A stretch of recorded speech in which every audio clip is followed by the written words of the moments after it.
Hi friends, எல்லாருக்கும் வணக்கம். இப்போ நம்ம வந்து முருங்கைக்காய், மாங்காய், பச்சை பட்டாணி போட்டு ஒரு குழம்பு வைக்க போகிறோம். டேஸ்ட்டான குழம்பு.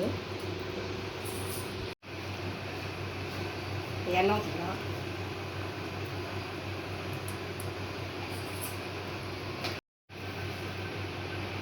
எண்ணெய் காஞ்சிடுச்சு, கடுகு போட்டுக்கலாம். கொஞ்சம் சீரகம் போட்டுக்கலாம். இஞ்சி வந்து வெங்காயமும் கடுகு,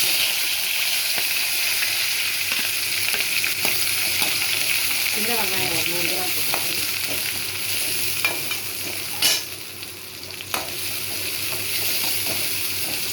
சின்ன வெங்காயம் வதங்கிடுச்சு. இப்போ தக்காளி போட்டுக்கிறேன். 2 தக்காளி, பெரிய தக்காளி வேணும்.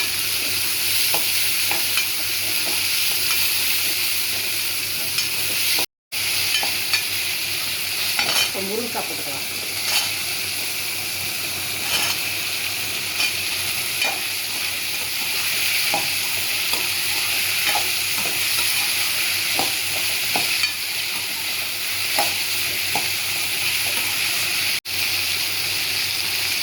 முருங்கைக்காய் கொஞ்சம் வதக்கிட்டு மாங்காய் போட்டுக்கலாம். மாங்காய், பச்சை பட்டாணி 2 பாக்கெட்டு.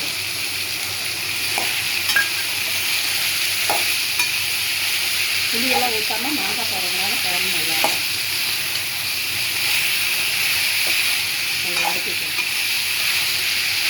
ஒரு 2 நிமிஷம் வதக்கிக்கலாம். வதங்கிடுச்சு, கொஞ்சம் பாருங்கள், வதங்கிடுச்சு. இப்போ மஞ்சள் தூள் போட்டுக்கலாம்.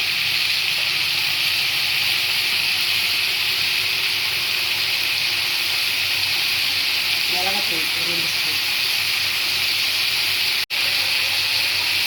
மல்லித்தூள் போட்டுக்கலாம். 2 ஸ்பூன்.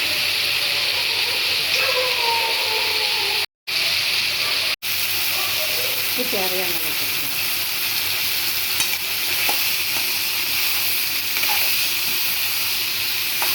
குழம்பு டேஸ்டியாக இருக்கும். நல்லா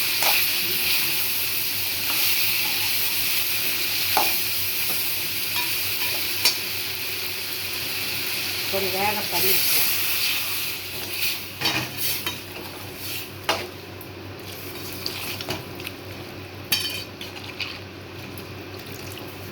ஒரு 5 நிமிஷம் வேகட்டும். வெந்தவொடனே தேங்காய் அரைச்சி வச்சுருவோம். தேங்காய் ஊற்றிடுவோம்.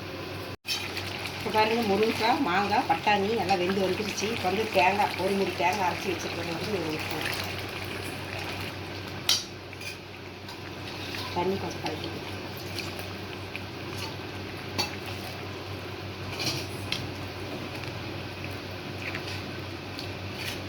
ஒரு 2 நிமிஷம் கொதிச்சதுன்னா குழம்பு ரெடி ஆகிடும்.